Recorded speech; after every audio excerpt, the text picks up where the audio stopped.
Hello and welcome. Today we're doing more than just following a recipe. We are heading out on a full-blown culinary journey to create an absolutely incredible Moroccan chicken tagine. So let's just dive right into this delicious adventure. Just listen to that. That is where we're headed. We're talking about chicken that is so unbelievably tender it just falls right off the bone, swimming in a sauce that's aromatic, savory, tangy. It's just bursting with flavor. Trust me, the destination is absolutely worth the trip. So here's our roadmap for today. First, we're going to understand the key players in this dish. Then we'll build that all-important flavor foundation, get into the cooking, and uncover the real magic of slow braising. After that, we'll put on the finishing touches and finally explore how you can make this whole journey your own. And just a quick look at the time commitment here. See, you've got less than an hour of actual active work. The real transformation, the really good stuff, happens during that long, slow braise, where you can just kick back, relax, and let the magic happen. Totally manageable for such an impressive result. Okay, first up, let's get to know what makes this dish so uniquely Moroccan. It really all comes down to a few key ideas and, of course, a few key ingredients. So what even is a tagine? Well, it's actually two things. It's the name of the stew, and it's the name of that conical pot it's cooked in. That unique shape is a brilliant piece of engineering. It's designed to trap steam, which then drips back down into the dish, keeping everything incredibly moist and tender. But hey, don't worry if you don't have one. A Dutch oven with a good tight-fitting lid works beautifully too. Now, this next ingredient, this is the real game changer, preserved lemon. And let me be clear, this is not the same as a fresh lemon, not at all. During the salt curing process, all that intense sourness, that bitterness from the rind, it just mellows out and transforms into this deeply savory, almost floral tang that is absolutely essential to this dish. It's truly the secret weapon of Moroccan cooking. All right, now that we know the key players, it's time to build the very foundation of our tagine's flavor. Think of this part as assembling the all-star cast for our flavor story. This right here, this is the heart and soul of the tagine. Just look at that lineup.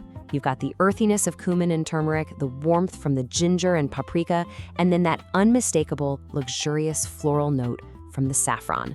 This combination is what's going to transport your kitchen straight to Morocco. Now, the process itself is super simple, but it's so important. We're creating this powerful paste and then just giving it some time to work its way into the chicken. Honestly, even just 15 minutes makes a huge difference.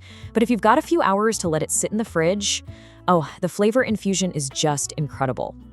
This is your first and most important flavor building step. Okay, our chicken is packed with flavor, which means the active part of our journey can begin. This is where we start layering all those amazing flavors in the pot, really transforming those raw ingredients into one cohesive, delicious dish. You have to think of each of these steps as a layer of flavor. First, we soften the onions, creating this sweet aromatic base. Then we brown the chicken. And this isn't about cooking it through, not yet. It's all about creating that beautiful, deeply savory crust. And finally, we add our liquids, the preserved lemon and those briny olives. Now we're ready for the magic. So we've done all the active work. Now we get to move on to the most transformative and honestly, the easiest part of the whole process, the slow, gentle braise. This is where the real alchemy happens, and it's all powered by one key ingredient. And that ingredient is time. Seriously, you cannot rush this part. All those flavors we've so carefully layered, the spices, the seared chicken, the aromatics, they need this time to meld together, to marry, and to deepen into something truly spectacular. So for a full 60 to 90 minutes on a low simmer, a couple of amazing things are happening. First, all the connective tissues in the chicken are breaking down, which is what makes it fall off the bone tender. And at the same time, the sauce is becoming deeply infused with every last bit of flavor. Your job, just step back and let the pot do all the heavy lifting. The wait is finally over, and the aromas filling your kitchen right now have to be incredible.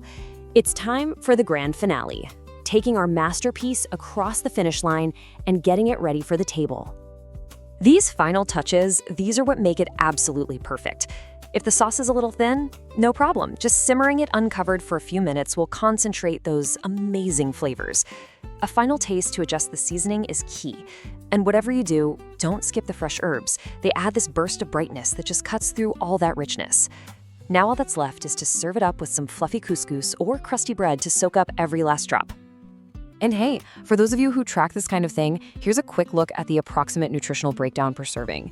As you can see, it's a really well-balanced dish, absolutely packed with protein. So, you've completed the journey. You've mastered the classic chicken tagine. But you know what? The adventure doesn't have to stop here. Let's talk about how you can take this foundation and build your own unique creation with it. Probably the most popular variation is to use lamb. The process is almost identical.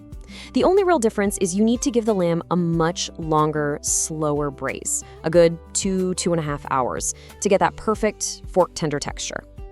But that core spice blend, it works beautifully with the richer flavor of lamb. And the possibilities really don't stop there. Craving some heat? Easy. Just stir in some harissa paste. Want a vegetarian option? No problem. Chickpeas and sweet potatoes are absolutely fantastic in this. And don't forget that marinating trick. Doing it overnight really takes the flavor to a whole other level. This recipe is just a template for your own creativity. So there you have it, the complete journey from a simple collection of spices all the way to a stunning, flavorful Moroccan tagine. We've given you the map, we've given you the compass. The only question left is where will you decide to go next? Happy cooking!